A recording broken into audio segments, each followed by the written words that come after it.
Kaliningradu.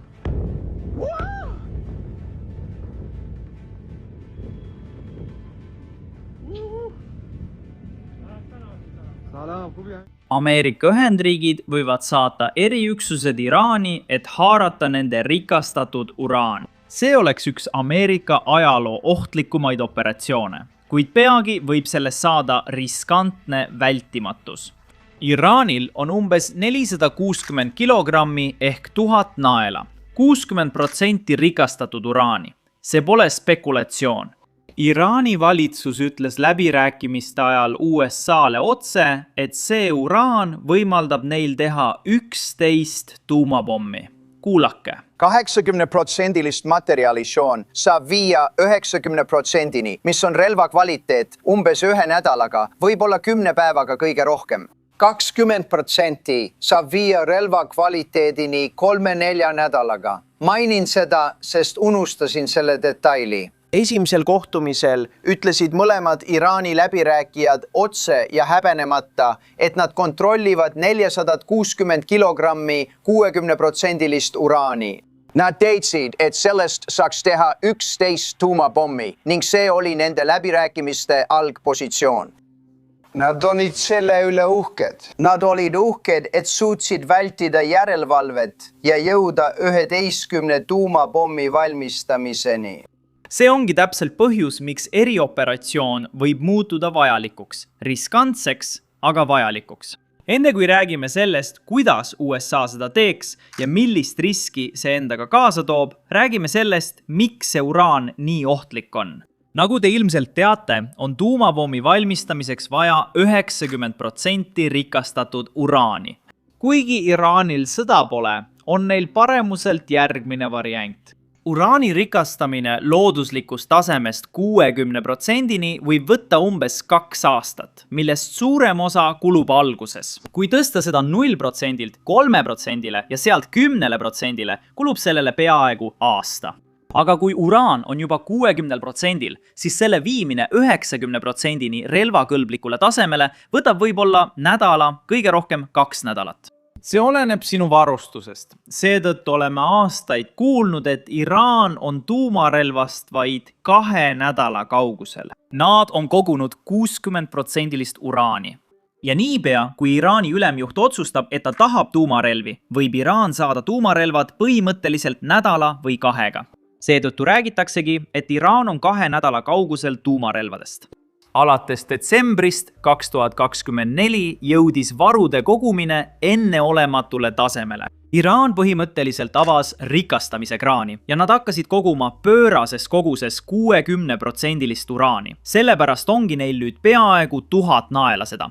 USA püüdis seda probleemi lahendada eelmisel aastal operatsiooniga Kesköö Haamer, mille käigus B2 pommitajad hävitasid Iraani tuumarikastamise rajatised.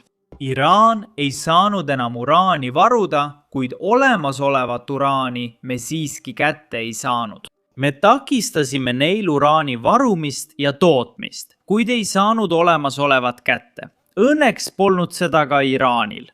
Raportitest selgus, et see oli maetud Isfahani tuumarajatistesse. See oli koht, mida USA pommitas või Iraan viis osa välja. Need olid eelmise aasta raportid. Nüüd on meil paremad luureandmed selle kohta, kus see uraan asub. Ja nende luureandmete põhjal teame, et enamik, kui mitte kogu sellest 460 kilogrammist ehk 1000 naelast uraani on endiselt maa all, Isfahani tuumarajatise pinnase all. Praegu asub see punkrites ja kaitsekastides, mis on mõeldud radioaktiivse materjali hoidmiseks, kuid ka Iraan ei pääse sellele ligi. Iraan oli selle üle väga uhke, sest eelmisel aastal operatsioon Kesköö Haamri ehk 12-päevase sõja ajal nägime aruandeid, et USA kaalub eriüksuste saatmist uraani konfiskeerimiseks. See oli liiga riskantne, nii et Ameerika Ühendriigid ei teinud seda ning Iraan oli selle üle väga uhke. Iraan jõudis sisuliselt järeldusele, et põhjus, miks USA seda ei teinud, oli see, et USA ei suutnud seda teha. Ja nad kiitlesid selle üle väga avalikult läbirääkimistel vaid 6 aega tagasi. Nad ütlesid, te ei saa seda sõjaga võtta. Me ei anna uraani diplomaatiliselt. Kuulake ise. Kas on võimalik sõlmida kokkulepet Iraani valitsuse jäänustega? Arvan, et selle otsustab president. Esimestes läbirääkimistes nad polnud eriti vastutulelikud. Kuulsite, mida ütlesin? Nad ütlesid, et meil on õigus rikastada. Nad kiitlesid, et neil on 60% rikastatud kütust, millest piisab 11 pommi jaoks. Nad ütlesid mulle ja Jaredile, et me ei anna teile diplomaatiliselt seda, mida te võiksite võtta sõjaliselt. Nii et ma arvan, et neil on vaja suhtumise muutust. Mis on kõik need asjad, mida sa tahad kokkuleppes näha? Ma mõtlen, kas sa arvad, et sul on praegu maksimaalne läbirääkimisjõud? Ma arvan, et president on tõestanud, et meil on. Tõmmatud süüdistatava poole. USA'l on suurim läbirääkimiste mõjuvõim, kuid meie kokkulepet ei otsi, nemad tahavad. Uurimistööd tehes tekkis mul küsimus, mida ilmselt paljud mõtlevad. Operatsioon Kesköö haamerist on möödas üle 6 kuu. Miks Iraan lihtsalt ei kaeva välja uraani, mis on tuumarajatise all maetud? Noh, arvake ära. Mossad ja LKA on Iraani ühiskonda nii põhjalikult imbunud, et Iraan ise, režiim, kardab seda uraani liigutada. Nad kardavad, et kui nad selle välja kaevavad, võib seda jälgida, varastada või isegi rünnata, kui see on paljastatud. Seega otsustasid nad, et ohutum on see lihtsalt maa alla jätta. Nad teavad, kus see on ja et keegi ei saa seda kätte. Iraan kattis uraani juurdepääsemise takistamiseks sissepääsud täielikult pinnasega, et USA ei pääseks ligi. Nii on maapealne rünnak veelgi raskem. Aga hoolimata kõigest sellest kaalub USA ikkagi maapealset rünnakut, sest tal on justkui vaja seda teha, et olla kindel, et Iraan ei saa tuumarelvi. Iraaniga ei saa leppida, kui tal on 1000 naela 60% rikastatud uraani. Enne kui räägime, kuidas USA seda teha tahab, vajuta meeldi ja telli nuppu. See aitab algoritmis ja toob video rohkemate inimesteni. Nüüd räägime, mida kaalutakse. USA ja Iisrael on varem sellist operatsiooni kaalunud. Tegelikult oli enne 12 päevast sõda eelmisel aastal teateid, et Iisrael ise kavatses saata eriväed ühepoolselt Iraani, sest Iisraelil polnud B2 pommitajaid, mis oleksid suutnud punkritesse tungida. Ja nad ei saa aktsepteerida Iraani, kellel on tuumarelvad. Nii et nad olid valmis riski võtma, saatma oma väed ja loodetavasti lihtsalt need objektid õhku laskma. Iisrael on seda varem teinud. Aastal 2024 tungisid Iisraeli eriüksused Süüriasse ja hävitasid maa-aluse ballistiliste rakettide objekti, mille ehitamisel aitas Iraan. Me kõik teame, et USA eriüksused on võimelised sellist operatsiooni tegema. Nägime seda Osama bin Ladeni haarangul. Nägime sel aastal Venezuelas Madurova juhtunud. Kuid hoolimata kõigest sellest on oluline välja tuua, et see operatsioon oleks hoopis teistsugune kui kõik, mida me varem oleme näinud. See oleks esmakordne, vähemalt avalikkuse teada, kui USA väed tegeleksid tuumamaterjaliga, mis nõuab erivõimekusi. Õnneks pole USA'l vaid Delta Force ja SEAL Team 6. Tegelikult on neil nende üksuste sees spetsiaalsed rühmad, mis ongi loodud massihävitusrelvadega tegelemiseks. Nende töö ongi treenida sellisteks olukordadeks, siseneda objekti, kindlustada ohtlik materjal ja viia see turvaliselt välja. Minu jaoks oli see kindlasti šokeeriv. Nagu GBU 57 punkripurustajad eelmisel aastal, olid ka need spetsiaalselt Iraani rajatiste hävitamiseks loodud. Need meeskonnad ongi loodud sellisteks olukordadeks. President Trumpilt küsiti otse, kas ta kaalub nende saatmist. See oli tema vastus. Millistel tingimustel saadaksid maaväed? Kuidas seda näitab? Ma ei taha sellest praegu isegi rääkida. Ma arvan, et see ei ole sobiv küsimus. Ma ei hakka sellele vastama. Kas see oleks võimalik ainult väga mõjuval põhjusel? Kui me seda kunagi teeksime, oleksid nad nii hävitatud, et ei suudaks enam maapinnal võidelda. Kas pead silmas Iraani rannikul asuvat naftarajatist? Maaväed võiksid seda turvata ja on spekuleeritud, et see võib olla sihtmärk. Ma ei tea, mis need spekulatsioonid on, aga ma ei saaks sulle seda öelda, mul tekiks probleem.